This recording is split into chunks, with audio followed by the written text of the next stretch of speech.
Lou. We just heard from Coach.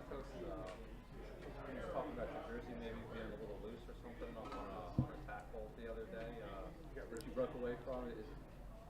What was the situation there? That's just how they make the shirts here. Playing football. But yeah, it was just nothing crazy, nothing unusual. How do you feel that chemistry between you and Lamar, obviously, first time playing together? How do you think now? Was it almost 3 weeks into camp now? How do you feel that's progressing? I think it's progressed well. We're building the chemistry on and off the field, in the locker room, talking about things. So I think it's going well. Is there a defensive back that you found you particularly like going against in the practices? I like going against all of them, but I would say specifically Nate Wiggins. I think Nate is, he's a young guy who loves competing. He wants to be great. Obviously Jair and I have played against each other before, but I've never played against Nate. Chig, I played against him, I played with him in Tennessee. So I would say, Nate, just because him and I have never really got reps to get against each other, and he's a young corner who wants to be great. When you see him, do you feel like he has all the tools that you need to be top level at that position? Oh yeah, of course. He's a Clemson guy, so we train him well around there, man. But Nate, he competes every day. He doesn't complain, comes out and work.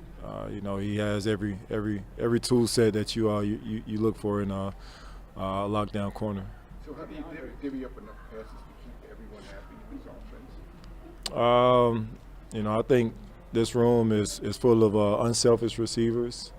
And I think, last year was a testimony to that. Those guys winning games and, just, balling out. I think, both of the receivers had good years last year. So, coming into it, I feel like it was, a good group already from what I heard about them. And then come here, they just want to win, and play unselfish ball. Hey, DeAndre, Zach Orr was saying that Nate Wiggins, when he would have gone on his recruiting visit at Clemson, your name would have already been on the picture already up on the board. Has Nate Wiggins ever mentioned that to you? Nah, he hasn't. But my uncle is a strength training coach at Clemson, so I remember him always talking about Nate when he was there. Just about a young kid that's going to be great. And I would go there and hang out with my uncle in the strength training room. And Nate would be in there a lot of times, just kind of doing his own thing, and he'd be like, this kid right here is going to be great. And obviously, he was talking about Nate, and I feel like he's still continuing to find himself in this league. But yeah, I knew him when he was at Clemson through my uncle. I know he's been going to coaches and older cornerbacks for feedback. Do you guys talk at all? Is there anything that you can teach him? Yeah, we talk a lot. Just about certain routes that he feels like he needs work on. When we do one-on-one drills, I'll run some of those against him, so he can kind of get reps that he needs at certain certain depths or against certain kind of coverages. So yeah, we talk a lot.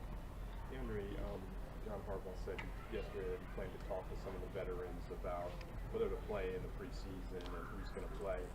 Being that you're on a new team, do you have any preference about whether you play in the preseason? Would you prefer not, and just getting ready for week one? I have no preference. I haven't played in preseason in a while, but football is football, so I have no preference. DeAndre, what's kind of been your impression of Rashod Bateman from a receiving standpoint? The way he competes, he's hard on himself, which is good, which is what you look for in a young wide receiver, who's still making a name for himself in this league. But he comes out and works. He competes. He loves going against, our best corners, and he looks forward to those matchups. But that's what stood out against. I would say the most about him, just how he likes to compete against our best corners. One more, please. DeAndre, you've been with Derrick Henry, in Tennessee, now here. Where do you think, when his career is all said and done, people talk about you being the Hall of Fame, when do you think Derrick's career is all said and done, where do you think he'll rank among the all-time greats? I think, you know, his record, his track record speaks for itself. You know, what he's done in Tennessee and what he's done here, and what he's going to continue to do here. So, you know, I think Derrick is obviously on track, but, you know, him and I, you know, I think we're definitely present in what we're doing and not looking forward, you know, and that's trying to win you know, games for the Ravens right now. But, you know, I think everyone knows, you know, potentially, you know, where he could be, and I feel like he does as well. What was your question? I was just going to ask, I've seen Lamar find you a couple times on back shoulder throws. What is the kind of the secret to that success when throwing a guy open like yourself when maybe it might look like from the quarterback perspective you're covering? Just trust, you know, just trust it, and obviously me going out and showing him that he can trust me. You know, but that comes obviously with reps and doing it over and over. And so, you know, really just trust, because, you know, sometimes you don't look like you're open, but, you know, it's on the receiver to kind of make you right. Yeah. Appreciate it, DeAndre. Yeah, thank you.